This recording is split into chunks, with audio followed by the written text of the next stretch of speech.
Everything seemed normal. Too normal, as it now seems. David and Clara had been married for 10 years. 10 years of habits, Sunday breakfasts with pancakes, trips to Vermont in the fall, watching TV series together after work. They weren't the perfect couple, but is anyone? David thought they had a stable relationship. Boring at times, but comfortable. Maybe even good. They didn't yell at each other or argue loudly, slamming doors. It was just that lately, she had been not quite there. He thought it was stress at work. Clara worked as an assistant director at a private school, constantly juggling children, reports, and angry parents. Or maybe she was just tired. She started spending more time at the gym, saying she needed to get in shape. There were new dresses, new perfumes, new makeup. And if David had been stupid, he would have believed that it was all for him. But something was wrong. Somewhere on an intuitive level, somewhere in the void between their glances. Earlier, he wouldn't have paid any attention. But their neighbor, Fred, started showing up more often on their porch. He would help mow the lawn or accidentally meet them at the mailbox. And he would talk to Clara for a strangely long time when she came back from her run, all red-faced, with a smile that David hadn't seen from her in months. David wasn't jealous. He never checked her phone or asked stupid questions. But when something changes in a marriage, you feel it not with your head, but with your gut. And his gut started screaming, "Something's rotten here." The first time he suspected something specific was on Tuesday. He came home early. Work was shut down due to electrical problems. He parked quietly, as always, but when he opened the front door, he heard rapid footsteps and a dull thud. The sofa in the living room was slightly moved. Clara appeared from the kitchen, with wet hair and in a bathrobe, even though she had just been out for a run. Or so she said. "Why are you home so early?" Her voice trembled for a moment, but she quickly pulled herself together. "They cut off the power and sent everyone home." "What? Were you taking a shower?" David tried to remain calm. "Uh-huh. I was sweating a lot. It was embarrassing." Clara laughed, a little nervously, and then he saw it, a red scratch on her neck. It was narrow, like it had been made by a key or a fingernail. "What's that?" David leaned closer. "Huh? I did it myself. My toothbrush fell in the bathroom. I reached for it, and I caught myself on it." She turned away toward the refrigerator. "Damn, the milk has gone sour." He didn't say anything then. He just went silently into the bedroom, as if everything was normal. But inside, something had already cracked. That evening, he lay on the sofa for a long time, staring at the ceiling and listening to her typing a message to someone on her phone. Quietly, in the bathroom, with the door closed. And when she came back to the bedroom, smiled and said, "You're so quiet. Is everything okay?" He lied for the first time in many years. Everything's fine. But in the morning, he took action.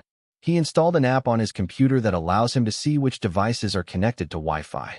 And then, on Wednesday afternoon, while he was writing a report at work, a new name appeared on the list. Fred iPhone. At a time when Clara was at home. Just when she said she was going to a friend's house for lunch. For the first time in several years, his heart began to beat not with love, but with rage. Over the next few days, David played detective. Unnoticed, silently. He bought a small camera and installed it in the living room behind the bookshelf, so that it could see the sofa, the door, and part of the kitchen. At night, while Clara was asleep, he copied her chats from her iPhone's cloud backup. He felt like a traitor, even though he wasn't really one. What he found was worse than he expected. Messages, photos, voice recordings. She and Fred hadn't just slept together a few times. It had been going on for months. They had their own jokes and nicknames. She called him my little lion cub, and he called her my crazy goddess. And Clara, she wrote that David was like an old newspaper, convenient but uninteresting. David reread everything, as if torturing himself. He couldn't stop. He saw how she had been deceiving him every day. The hysterics she threw over trifles no longer seemed like random emotional outbursts. She was just distracting him. And her frequent disappearances to meet a colleague were meetings with Fred at a motel outside the city. She even forgot once to wash the lipstick off the collar of Fred's shirt, which she had supposedly accidentally taken for a run because it was cool. But what struck him most was the video from the camera. It confirmed everything. On Friday, while he was away on business, Fred came over. They took their time. They acted as if it were their home, their space, their love. She laughed as she sat on his lap, right on the couch where he had once chosen baby names with her, even though they never had children. She said, "Maybe we should sell that old table. David doesn't use it anyway." That was the last straw. After that, he went out onto the porch, breathed in the cold air, and realized there was no going back. His marriage didn't end today. It's just that today he stopped pretending it hadn't happened. David spent the whole day preparing himself. He went over all the options in his head. Keep quiet, run away, make a scene. But in the end, he decided to be honest. He deserved honesty. And even if Clara was cheating on him, even if she had turned their home into a theater of lies, he wasn't going to play her game. He would tell the truth. Everything. He waited for her to return from yoga. In fact, he already knew where she was, at Fred's again. He saw the message. "Don't forget to wipe your shoes. David smells everything like a dog." Her contempt was killing him. And that evening, when she opened the door and saw him sitting in a chair with a flash drive in his hands, something in her face flinched.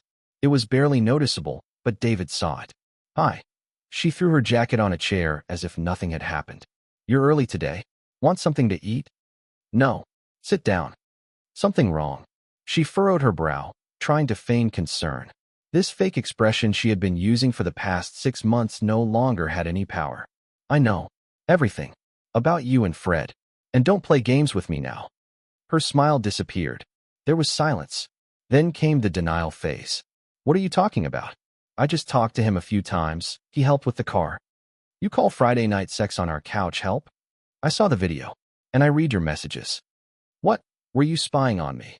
"That's illegal." She suddenly burst out, her eyes flashing. "It's illegal?" His voice remained calm. "And is cheating legal?" And then she started to hysterically cry. Her face contorted like an actress in a cheap TV series. "It's all your fault. You're boring. You haven't been interested in me for years. I felt lonely. Did you think pancakes and Netflix were love?" He was silent. He watched as her mask of a beloved woman slipped away, revealing an irritable, selfish, evil creature. A Clara he had never seen before, or didn't want to see. "So what now?" she snapped, wiping away tears that appeared so suddenly they seemed fake. "Divorce? Is that it? Are you so strong and righteous?" "No. I'm not going to play by your rules. I'll give you a choice. Tell me now, do you want to be with me? Honestly." Clara faltered. For the first time, she really thought about it. Fear appeared in her eyes. Not losing David meant losing comfort, home, stability. "I don't know. That's all I needed to hear." David stood up. "I'm filing for divorce." "You're ruining everything," she screamed. "For what?" "For one mistake." He walked to the door and said, "It wasn't a mistake. It was a choice. And now it's my turn to choose."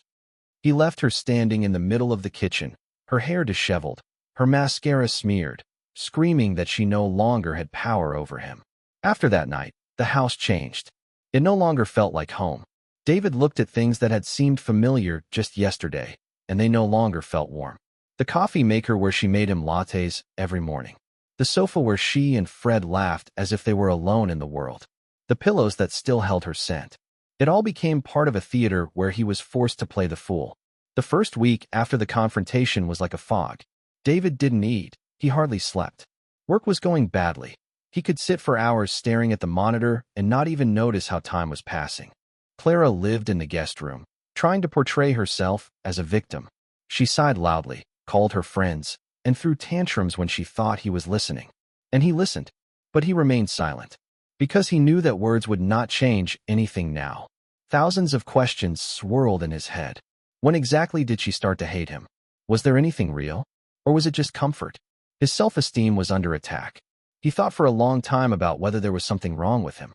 Maybe he really had become boring and predictable. But then anger came. Pure, clear anger. Not even at her, but at himself. For years of patience, for wanting to please, for believing in her, blindly and foolishly. One evening, he went out into the backyard with a cup of coffee. The cold was already numbing his fingers, but he didn't care. Fred was standing by his car, talking on the phone. When he saw David, he lowered his eyes. He didn't come over. He didn't say hello. And David understood, even he had enough shame. Friends and colleagues found out quickly. Some were supportive, some avoided him. Clara's acquaintances began to write strange things. "Clara is suffering greatly. Maybe you should give her another chance?" But he simply couldn't. Something in him had broken completely. Not his heart, his trust. And when trust disappears, love becomes only a shadow. About 2 weeks later, he took a day off and went to the mountains. Alone, without a plan. He just got in the car and headed north. Nature helped clear his head. He walked for hours along forest paths, watching the clouds glide over the peaks, and for the first time in a long time, he felt that it was easier to breathe. In the motel where he stayed, there was an old photograph hanging on the wall, a lonely boat in the middle of a lake. David looked at it and suddenly realized that it was about him. Lonely, but not lost. Alone, but not broken. Now everything depended only on him. He returned home feeling calm. For the first time in a month, he slept well. The next morning, he packed Clara's things into boxes. He took them to the garage, and he left the divorce papers on the kitchen table, with his part already filled out. The morning began quietly. No shouting, no talking. Clara went down to the kitchen and saw the boxes and papers waiting for her on the table. She stood silently for 5 minutes, not moving. David sat in the living room with a cup of coffee, calm, almost indifferent. She whispered something to herself, then sat down and began to read the documents. He didn't even turn around. Half an hour later, she approached him. "Are you really going to do this?" "I already have." David didn't look at her. "Sign it. It will be easier for both of us." I'm still thinking." "Don't drag it out. This isn't a movie. There won't be a scene with flowers and music. We are no longer us." She was silent. For the first time in all this time, truly silent. No performances. No drama. She just stood there, as if she had realized for the first time that she had lost not just a husband, but something more. Stability, support, a person who would no longer tolerate her.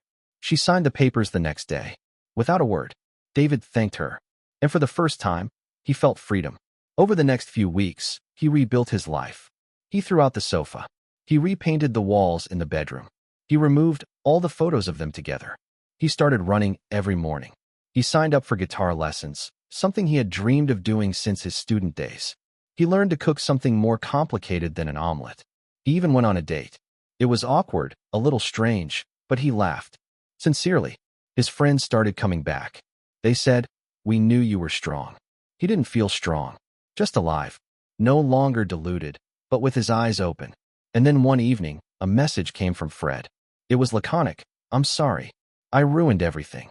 David stared at it for a long time, and then he just deleted it. A week later, he received a call from Clara. She was crying. She said she understood everything. That Fred was gone, that she was lonely, that she wanted to talk. "I'm sorry," he said, "but I've learned to value myself more than the past." He hung up the phone and felt no regret. 3 months passed. Winter slowly gave way to spring. David stood by the window in his new apartment, small, cozy, with wooden floors and a massive bookcase that he had assembled himself. Dawn outlined the horizon with a pale pink light, and there was no pain in that color, only peace. Life had changed. It wasn't easier or perfect, but it was honest. Without daily doubts, without masks. He no longer felt like a secondary character in someone else's drama. On the contrary, he became the main character in his own story. What happened changed him forever.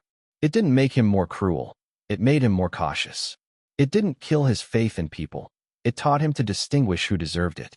And most importantly, he finally learned to listen to himself, to his signals, his intuition, the cracks that had always been there, but which he had ignored. He was no longer looking for the perfect woman. He was looking for authenticity, openness. Now he knew that love was not just flowers and movies on weekends. It was respect. It was a willingness to stay by her side on bad days. It was a choice, made every day and consciously. In a notebook lying on his desk, he wrote to himself, "I was deceived, but not broken. I was abandoned, but not lost. And now I am free, not from her, but for myself." He began to write stories, thoughts, short essays. He might never publish them, but it was his way of recovering. Sometimes he received messages from strangers through the blog he had started. People thanked him. They shared their pain. And David responded to them with the same thing he was looking for, honesty. One spring evening, he was sitting in a cafe, reading. A woman was sitting at the table next to him. She wasn't particularly glamorous, nor was she wearing a bright dress. She was just natural, with clear eyes. She smiled at him, and he smiled back. Not with hope, not with expectation, just like a person who is no longer afraid. Because now he knew, betrayal is not the end. It is just a sign that it is time to return to yourself.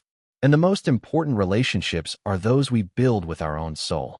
Subscribe and like, and send the video to your friends.